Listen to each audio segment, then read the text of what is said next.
រិស័ទនៅក្នុងចំនងសទ្ធាផលផងដោយចិនជ្រាំងថ្លាពុនបរិស័ទនៅក្នុងចំនងសទ្ធាផលផងដោយចិនជ្រាំងថ្លាកសាងពុទ្ធរូបដងសែនអង្ចា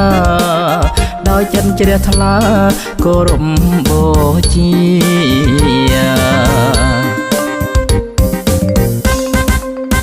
ព្រះពុទ្ធរូបនាងមន្តបិណ្ឌបាតទ្រង់យាងប្រសាទទៅតាមនិស័យព្រះពុទ្ធរូបនាងមន្តបិណ្ឌបាតទ្រង់យាងប្រសាទទៅតាមនិស័យនឹងពុទ្ធរូបប្រទានអង្គភ័យ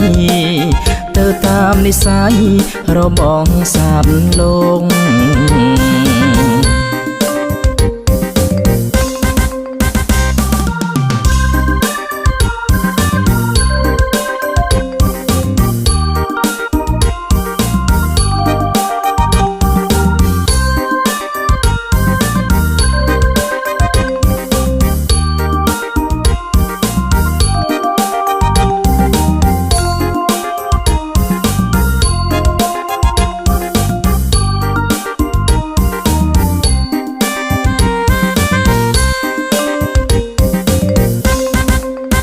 ពុនបរិស័ទរួមនឹងព្រះសង្ឃ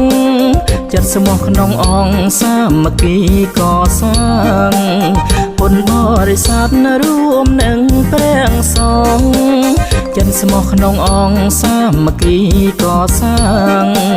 ព្រះពុទ្ធរូបសាងសមក្រុមយ៉ាងបរិស័ទចិនខាងជ្រះថ្លាវន្ទា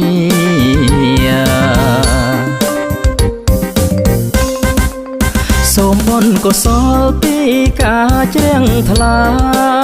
ឲ្យមានបញ្ញាឃើញនៅធម៌ពិត